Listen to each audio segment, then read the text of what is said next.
ஓம் சாந்தி. அவ்யக்த சமிகை 19 ஜூன் 2024.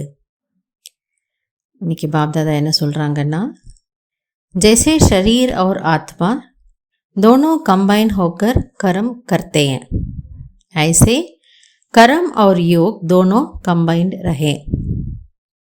அதாவது எப்படி ஷரீரம் மற்றும் ஆத்மா இரண்டும் இணைந்த ரூபத்தில் இருந்து கர்மங்கள் செய்கின்றது. ஷரீரம் இல்லாமல் ஆத்மாவாலே எந்த கர்மமும் செய்ய முடியாது. அதே போன்று ஆத்மா இல்லாமல் ஷரீரமும் இயங்காது. ஆக ஷரீரம் மற்றும் ஆத்மா இரண்டும் இணைந்து இருந்தால்தான் கர்மங்கள் செய்ய முடியும். எனவே அதை போன்று உங்களுடைய கர்மம் மற்றும் யோகமும் இணைந்த ரூபத்தில் இருக்கட்டும். கர்மம் இல்லாமல் நம்ம யோகா பண்ணிகிட்டே இருக்கிறோம் அப்படியும் கிடையாது. அல்லது நான் யோகம் இல்லாமல் கர்மம் மட்டும் செய்துட்டே இருப்பேன், அதுவும் கிடையாது. கரம் கர்த்தே யாத் ந பூலே और याद में रहते கரம் ந பூலே. எனவே கர்மங்கள் செய்யும் பொழுது நினைவை மறந்து விடாதீர்கள். பாபாவின் நினைவை மறந்து விடாதீர்கள். மற்றும் நினைவில் இருக்கும் பொழுது கர்மத்தை மறக்காதீர்கள். நான் தான் நினைவில் செஞ்சுட்டே இருந்தேன், அப்போ நான் இதை மறந்துட்டேன், அப்படியும் கிடையாது. ஆப்கா டைட்டில் ஹே கர்ம யோகி. பாபா சொல்கிறாரு, உங்களுடைய பட்டமே உங்களுடைய ஸ்வமானமே என்னவாக இருக்கிறது என்றால் நீங்கள் கர்ம யோகிகள். கரம் கர்த்தே யாத் में रहने वाले सदा न्यारे और प्यारे होंगे, हल्के होंगे, किसी भी कर्म में बोझ अनुभव नहीं करेंगे. அதாவது கர்மங்கள் செய்து கொண்டிருந்தாலும் நினைவில் இருக்கக்கூடியவர்கள் சதா விலகியவராகவும் அன்பாகவும் இருப்பார்கள். பாபா இது நமக்கு ஏற்கனவே புரிய வச்சிருக்கிறாரு. ஸோ நாம் கர்மங்கள் செய்தாலும் அதில் மூழ்கிறதில்லை. நான் செய்கிறேன் என்ற உணர்வு கண்டிப்பாக கிடையாது. இது பாபாவினுடைய ஷரீரம். நான் இந்த ஷரீரத்தையும் அவருக்கு அர்ப்பணிச்சிருக்கிறேன். அப்போ இந்த சரீரம் மூலமாக என்ன கர்மங்கள் நடந்தாலும் சரி, அது பாபா தான் செய்ய வைக்கிறாரு. செய்விப்பவர் அவர்தான்.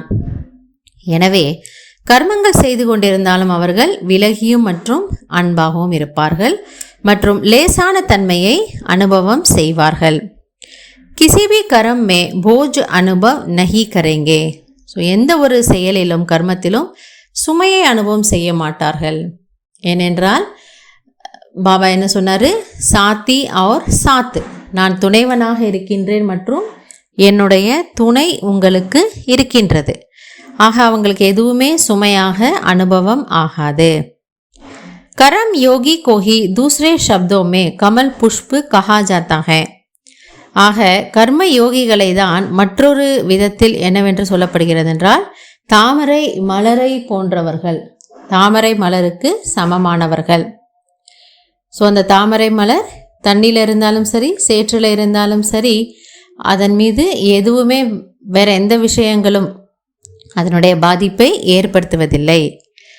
உன்கே ஊப்பர் கபி கிசி भी प्रकार का कीचड़ अर्थात माया का वाइब्रेशन टच नहीं कर सकता. ஆக அவர்கள் மீது எந்த ஒரு விதமான அந்த ஒரு அசுத்தம் அல்லது மாயையினுடைய வைப்ரேஷன் அவர்களை அணுகவே முடியாது. அதாவது அவர்கள் மீது பிரபாவத்தை ஏற்படுத்தாது.